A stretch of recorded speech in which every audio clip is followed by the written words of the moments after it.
I'm here to talk about bridging bytes and behavior with data science and user research. And if this is not the talk you're expecting, you're probably in the wrong room. I'll give you 10 seconds to leave. I won't feel bad, but if you leave after the 10 seconds are up, I'll probably catch you.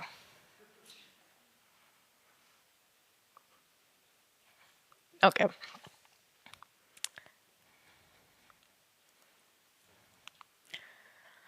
All right. So I usually like to start my talks with some trivia questions. So I have one for you today. How much data do you think was produced last year in 2023? Come on, any guesses? Some exabytes. Exabytes, okay. Hundreds what?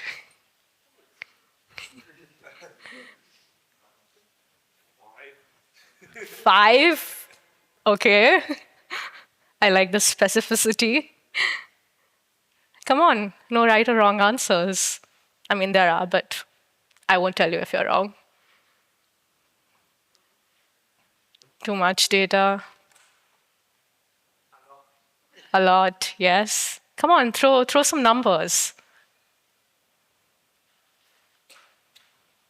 2000 exabytes. 2000 exabytes, okay. All right. The correct answer is 120 zettabytes, where one zettabyte is 1 trillion gigabytes. If you were to save all of that data on DVDs, remember DVDs, you could stack them up all the way to the moon and back 22 times. And this is just last year.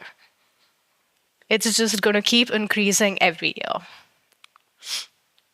Of that, 80% of the data that's collected by enterprises is unstructured data. So think of texts, your audios, videos, that doesn't have that RDBMS or tabular structure that we are traditionally used to. However, only 2% of the data collected is saved or retained next year, which means that we are not optimizing majority of the data being generated. In light of these statistics, how confident are you that you are leveraging the data available to the best of your abilities? Hi, I'm Grishma Jena, and I'm here to share how you can bridge bytes and behavior using data science and user research. A little bit about me. I currently work as a data scientist with IBM in San Francisco, specifically for the Product Excellence Office, with a background in machine learning and natural language processing, and love community building and tech advocacy, one of the reasons I'm here today. So we've heard a lot about data science, AI, machine learning, but I'll give you a quick overview of user experience research or user research in case you're unfamiliar with that. What do you all think about this? This is a fail. This is a bad user experience. What about this one?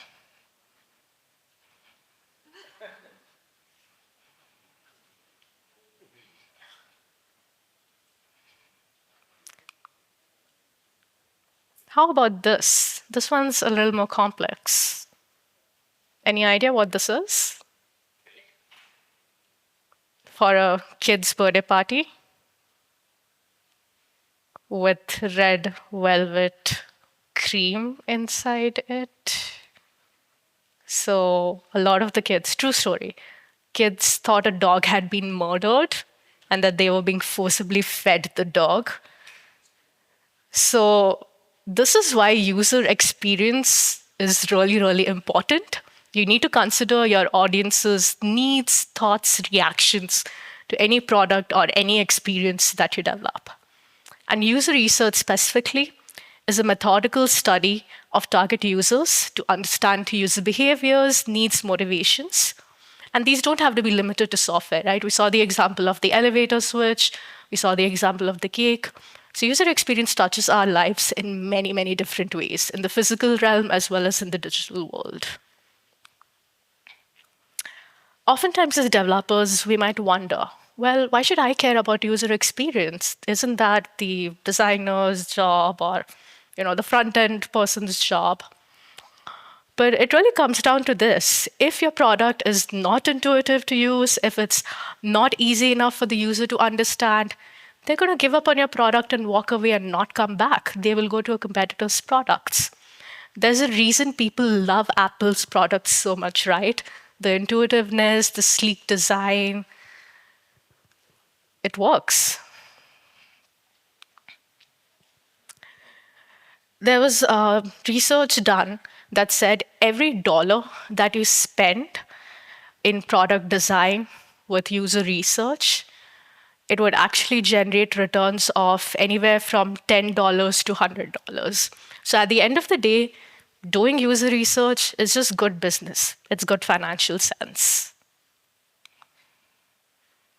All right. So, like we discussed, user research is really about building empathy for the users, observing them in the way they might interact with your products, and really taking into consideration any feedback that they might offer you, and iteratively taking that into consideration and making the product better and better. There are two types of user research. One can be generative, where you don't really know what exactly is the solution you have to create, but you want to make sure that you're building the right solution. You're catering to the correct set of problems. And then there's the opposite end, which is evaluative research, which means that a solution already exists, but you're trying to see if you have built it correctly. Does it have the correct set of features? Is it intuitive to use? Does it have the right set of documentation? So on and so forth. And then on the other hand, data science is a set of methods, processes, heuristics, algorithms that allow you to extract any sort of insights from data. At the end of the day, data is the language your customers are using to talk back to you. You're doing something to their experience. You're changing it for the better, for the worse, and data is their way of telling you how they feel about it, whether it's coming from surveys, which is qualitative, which is more user research focused, or whether it's coming from usage activity, which is the instrumentation data that your product might be capturing.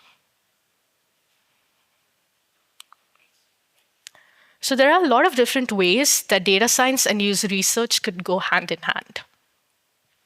First one is there could be certain user struggles. You see maybe looking at instrumentation data or user journey, there are particular pages or particular steps that users are dropping off, or maybe they are really clicking on a button again and again, expecting it to act a certain way, but it's not really giving that result. So you can use data and user research to understand where that struggle is happening. You could have some hypotheses developed and use a combination of, again, data and user research to understand if those hypotheses are true or false. User segmentation, persona, any sort of target segmentation. Again, you can do that. Predicting user behavior as well, looking at historical data that you have. And really, it helps you prioritize and evaluate features so that you can build a stronger roadmap that caters to the products that your users would love and would keep using. All right. So what I'm going to do now is give you a quick overview of what the data science journey looks like. And then we'll talk a little bit about user research and then go over some case studies to see how the two can create magic together. So this is what the data science pipeline looks like. You start off with a question, you go through data, then you go through the process of wrangling, cleaning, exploring, modeling, pre-processing. Sometimes there's a little bit of a loop over there, validating, telling the story, and then hopefully at the end of it, you want to end up with some sort of an actionable insight that you can give back to the business. So first off, you start off with a question that either you or a stakeholder is trying to answer. Who are the next 1,000 customers we're going to lose and why? Is our product priced correctly? Can we predict click probabilities on our platform? Any sort of question that you can think of.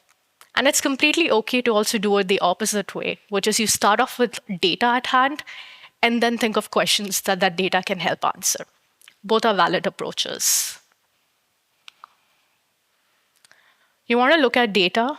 You could have a combination of structured data, your CSVs, your tables, databases, unstructured, like we talked about, audio, video, documents, and then semi-structured, which is a combination of the two, like JSON files, web pages, XML, and so on.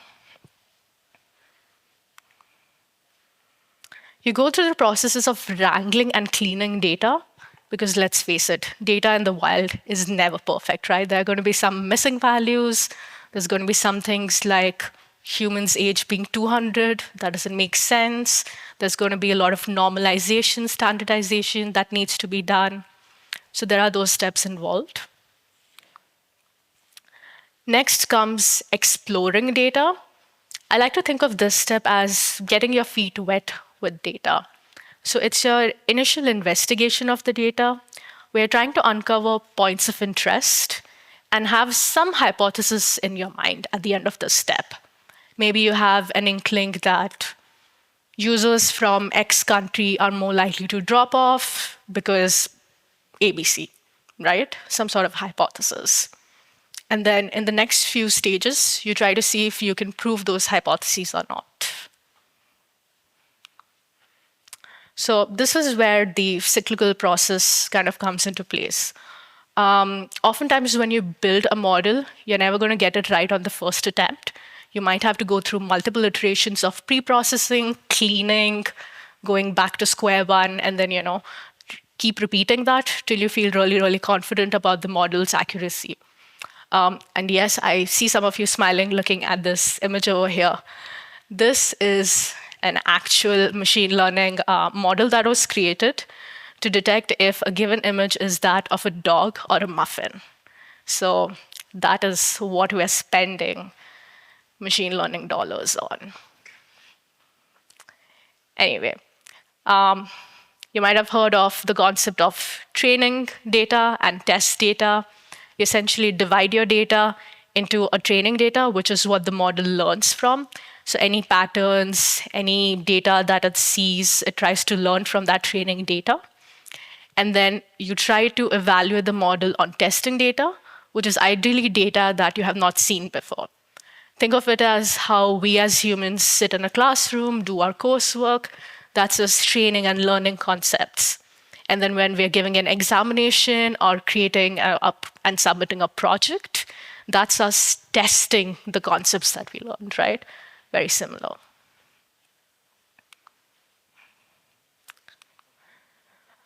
Within model building, there's also the concept of feature engineering. So you start off with selecting certain features that seem important and use it to construct more meaningful features. Let's say, for example, timestamp. Now, timestamp on its own will not be informative, but from the timestamp, you can get the season, you can get the day of the week, you can get the month of the year, and those features themselves then become more informative.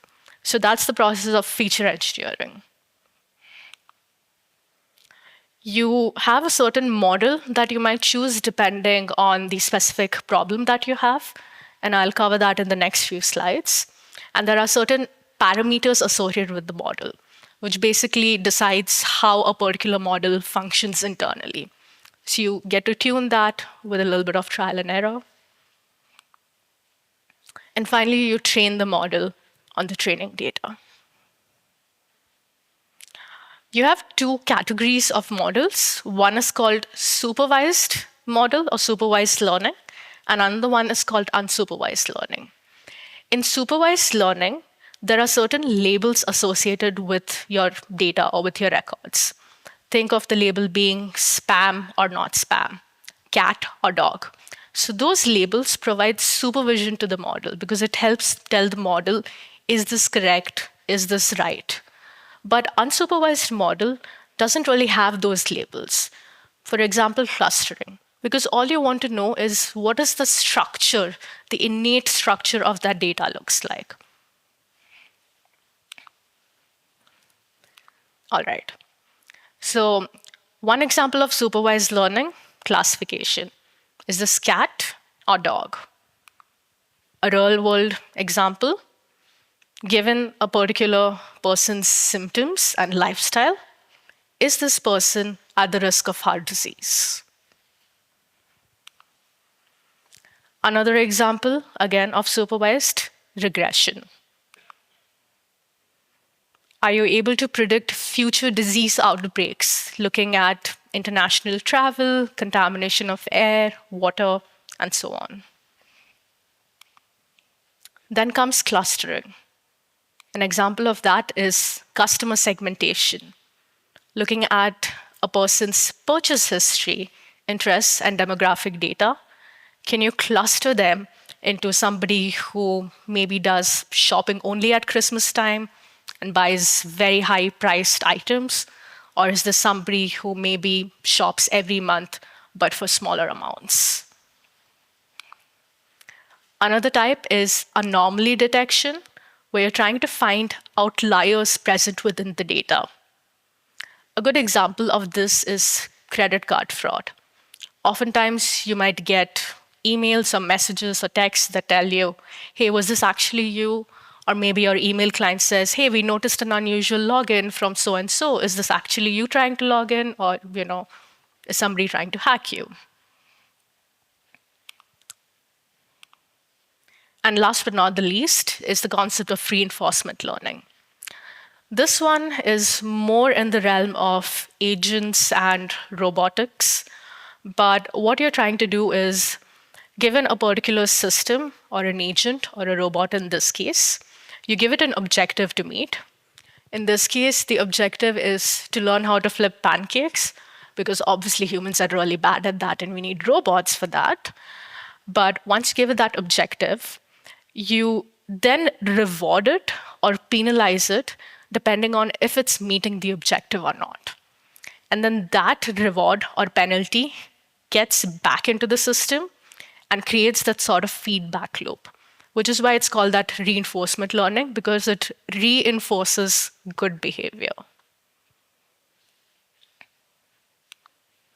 All right. So hopefully you've built your model or are at least on the way to building it. Oftentimes, as a data scientist, I get asked, okay, this is all great. How do I know if my model is actually working as expected and is giving the right responses? And I love pointing to this XKCD comic where two friends are talking. And friend A says, hey, is this your machine learning system? And friend B says, yeah, it's this huge giant box of linear algebra and calculus and all those scary math terms, but it's amazing, it's magical. And friend A says, okay, but what if the answers are wrong? And friend B says, you start stirring the pile till it looks right. And this is what we as data scientists often do. Do not tell anyone else outside this room. It's a lot of trial and error. It's a lot of throwing things at the wall, crossing our fingers, and hoping for the best. So this is as much an art as it is science. Okay. One phenomenon that you might have heard of that is really dangerous when creating machine learning models is called overfitting. This means that the model becomes so very good at predicting the training data that it starts overfitting, or it starts rote learning or straight up memorizing.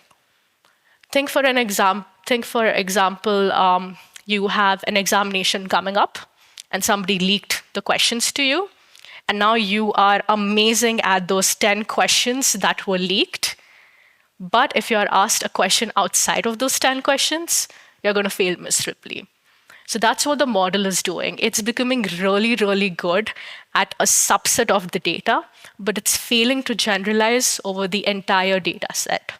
So that picture over there, I think, really explains overfitting, right? Because it's not just a rectangular bed, it's just in the shape of a person's body, because apparently this person is a side sleeper and they don't really need anything more than that. All right. Once you've created your model, you need to evaluate it on unseen or test data, which I mentioned before. And this can be an iterative process. You can also chain multiple models, which is called an ensemble, creating an ensemble of models. You have certain validation techniques to make sure that your models are robust. And then you have to use metrics such as accuracy, precision, recall, and some other metrics related to any specific problem that you have in place, because you need a way to measure how the model is performing. All right. So once you've created the model, you're happy with the results, the evaluation metrics look right, you want to tell a story because you could have created the best model in the world. But unless you're able to convert it into a business insight and actually narrate the story to your stakeholders, it's pointless. This is where data visualization and data storytelling is coming into play. So you use a combination of narrative, data, and visuals to drive change. Here is the structure of a story. You usually start off with a character, a setting, and then there's some incident that happens, right? Think of your favorite book or your favorite movie, right? There's a character, there's a setting, things are good at the start, and then something happens, right? Maybe your character gets lost, or maybe there's heartbreak involved, or the character has to leave for a new job, right? There's some sort of a conflict happening. And then there are certain struggles that the character goes through. And finally, there's climax, resolution, and then usually a happy ending. So it's very similar to how you should be telling your data story, right? You start off with what is the setting, why does it matter to your stakeholders, what are your users feeling, what struggles are they encountering with your product, and how would they have their happy path come into play if if business takes your considerations or your insights into action. So this is what I was mentioning before. Use a combination of narrative, which is this storytelling aspect, visuals, which is using a lot of graphs because a picture is worth 1,000 words, and then data because you do need evidence to back it up. And the combination of all of these three is what will affect change. All right. So let's move into the user research world. So this is a graph from Spotify. Now, data science usually focuses on this side of the chart, which is the quantitative data, right? Because it's to do with a lot of numbers, with a lot of instrumentation data.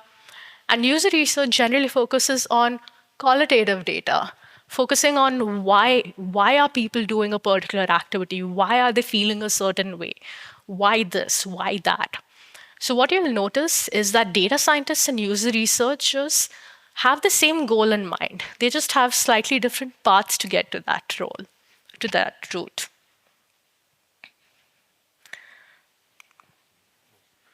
All right. So to give you an example, if I were to offer free ice cream over here, and I would sit in a corner and count how many of you come and take that free ice cream, that would be a quantitative measure, right? I'm going to count 1, 2, 3, 5, 10. 10 of you came and took the free ice cream. So that's me doing a quantitative analysis. If instead I were to ask you, how do you feel when you come and see this free ice cream? Maybe you're going to be excited. Yes, free ice cream. Who doesn't love free ice cream, right? We all love free things and ice cream. So maybe you're really happy, you're excited, today's your lucky day. Or maybe you feel suspicious. Why is she giving out free ice cream? Something's weird. Is it expired ice cream? What's happening? So that's the qualitative aspect because I'm trying to focus on the why, right? Why are you feeling a certain way? So it's the same way when our users interact with our products, right? You're looking at the aggregate numbers, the overall population, that's the quantitative side of things. And then you're looking at the why, the feelings, the behavior, that's the qualitative side of things. All right. So what happens when these two magical worlds of data science and user research combine? All right. I'm going to see if this audio plays.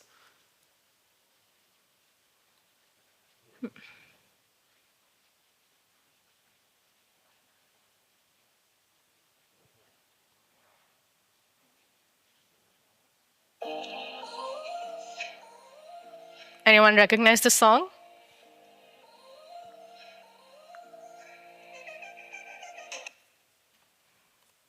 Come on. No one recognizes the song? Shout it out. Sorry by Justin Bieber. Perfect. Yeah, thank you. So this was an ad that Spotify put up a few years ago, which said, "Dear person who played sorry 42 times on Valentine's Day, what did you do?" So this is a funny example of how the Spotify data scientists did this anomaly detection, found this outlier of a person who listened to this song multiple times, insane amount of times on Valentine's Day, and then just made viral ad. Anyway, one sec.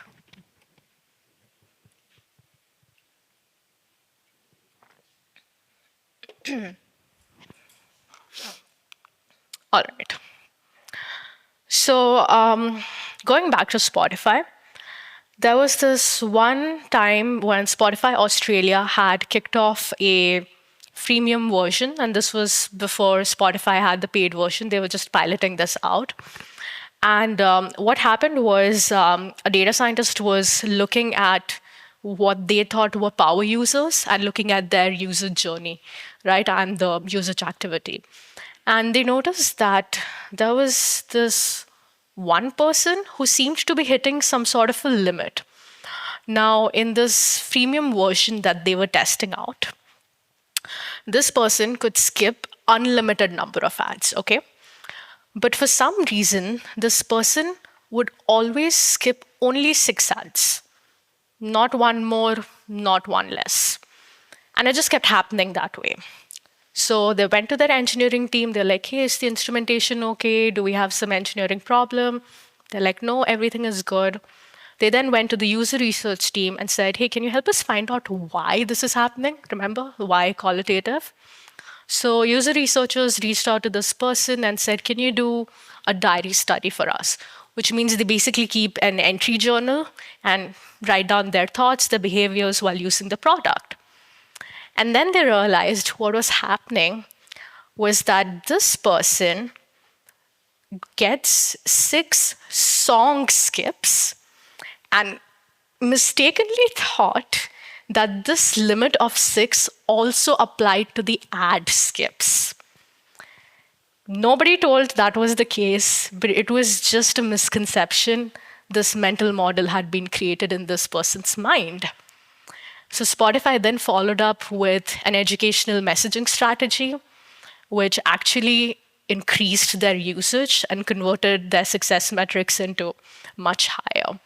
But this was an interesting case in point where data scientists and user researchers worked together. Data scientists looked at the what, user researchers looked at the why, and combined, they were able to impact business objectives and business metrics for the good. All right. Another case study is ABN AMRO had rolled out this automated tagging feature for, let's say, some sort of a customer support ticket. So instead of customer support agents having to manually tag, what is the category associated with it? Is it a defect? Is it a bug? Something else? They rolled out an AI model or a machine learning model to try to do automated tagging because they wanted the customer agents to save time. On paper, it looked good. The model gave great accuracy. People wanted this, feature. Everybody was really excited. But when they deployed, it actually increased the time that it took for customer support agents to tag the cases. Any idea what might have happened?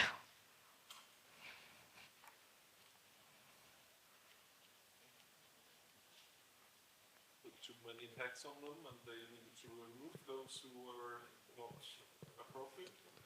Yep, almost there. So this model was actually spitting out 20 to 30 tags. And now the customer support agents, instead of quickly thinking of 3 to 5 relevant tags, they were continuously scrolling and thinking, is this applicable? Is this not applicable? Which actually had quite the opposite effect. So the usability testing expert, who was a user researcher, once they demonstrated that this was happening, they went back to the model team and then they shortened the list that the model would then spit out, and then it was successful. But this is just to say that if you use just machine learning or just data, it's not going to be always perfect. You do need that human in the loop or the human element as well. So there was also another case study with Google AI, and this is, I think, back in 2017, long before LLMs became widespread. But Google used deep learning to be able to predict if any element on a particular web page was tappable or not.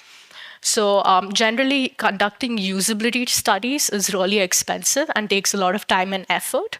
But Google was able to develop deep learning models to create that, and it was able to get results that were 90% consistent with human evaluators, which I thought was also an interesting and slightly different perspective to it. All right.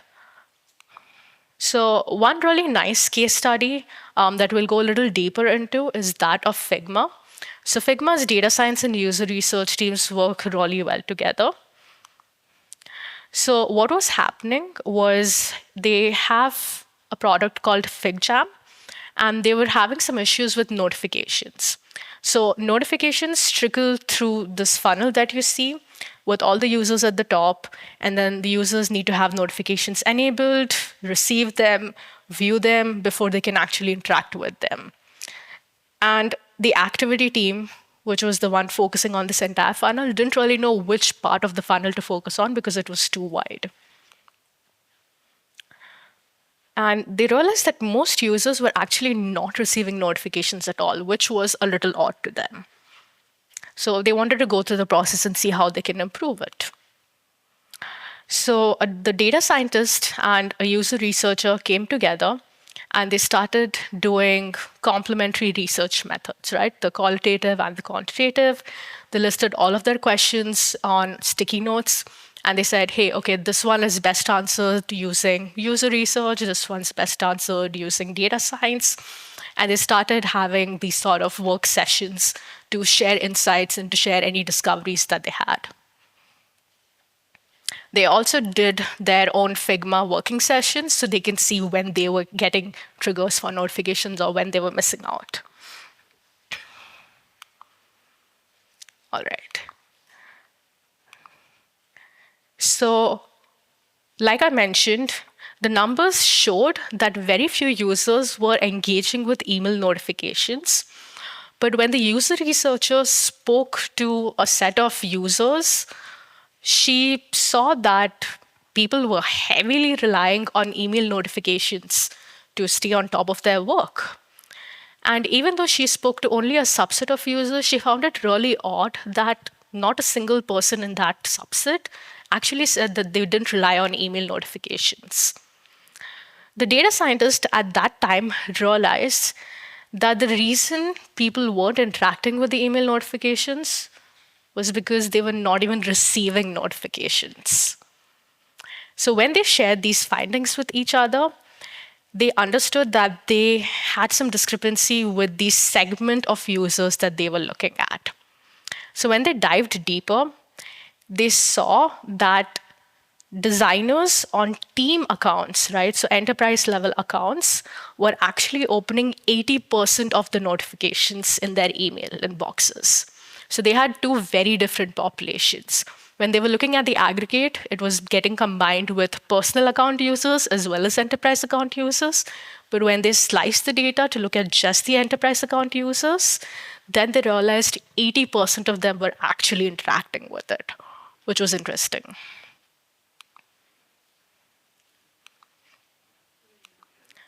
So what worked in this case was they developed empathy because they used their own product, they used their own experiences to go through what the users were going through. And they also realized that one of the fig jams that they created to deliver a joint presentation, the data scientist did not receive any notifications about it because she was not the owner. So that really showed them an opportunity to improve the user experience. So develop empathy, use your own products, and identify missed opportunities based on your experiences. All right. So I would be remiss if I don't mention about the ethical and bias that issues that we face when we talk about any sort of data, whether it's qualitative, whether it's quantitative. So many horror stories going on in the world. Anyone here named Jared? Nope. All right, too bad. So there was this one company that was developing an automated recruiter resume screener, okay, to check who would clear into the next round. And turns out that the single best indicator of the person who would clear the next round was if their name was Jared. Doesn't matter the experience. You could have an infant with the name Jared and they would get called for an interview. So if you're planning to have kids, Jared is a really, really good name. Anyway, so a lot of times we develop products with the best intentions at heart, and we are so deeply ingrained, we're so, in the depth, in the weeds of it, that we fail to understand what repercussions it could have, and not just for the general population, but for the underprivileged, for the minorities, for people who are coming from different races, from different backgrounds. And this is what that ice cream looks like when melted. So again, you start off with a really good intention, but it could lead into something really, really horrific. Really looks like it came out of a horror movie. Anyway, so at the end of the day, all data is created by people and all people creating data, people like you and me. Today, we divorce people from their data, and that gives companies license to forget about the people behind the data. We're not numbers, we are people, right? It allows us to divorce ourselves from the responsibility of what that data can do. And this is something we should never forget. So these are a few things you should keep in mind when it comes to dealing with ethics and responsibility. Make sure you know if your product can be misused, can be used for attacks. Is the data that your model is using fair, bias-free? Do you have a diverse team? Have you tested with diverse users? Have you taken explicit consent? Do you have data protection guidelines in place? Is it fair not just on day 1, but also on day 100, on day 500? And if something goes wrong, anyone remembers the Microsoft chatbot Tay that had to be taken down in 24 hours because of how toxic and vile it became on Twitter? Yeah, have a way to redress it. Have a way to redress people and have a way to take down the product if something goes wrong. This is a great checklist that has a list of action items and things to consider when you're dealing with data. All right. So all I want to say at the end of the day is it's really better if data scientists and user researchers work together. Recap, data scientists focus on quantitative data, user researchers on qualitative data, Both of them look at the world differently, have different perspectives, and that's a good thing. We like diversity. You get a holistic understanding of multiple forms of data when you're not looking at just one particular research method. You want to mitigate the cons and keep the biases in check. You need to blend people and data together. Don't forget that people are the crux of what is generating all of that data. Things get done only if the data we gather can inform and inspire those in a position to make a difference, like you all here.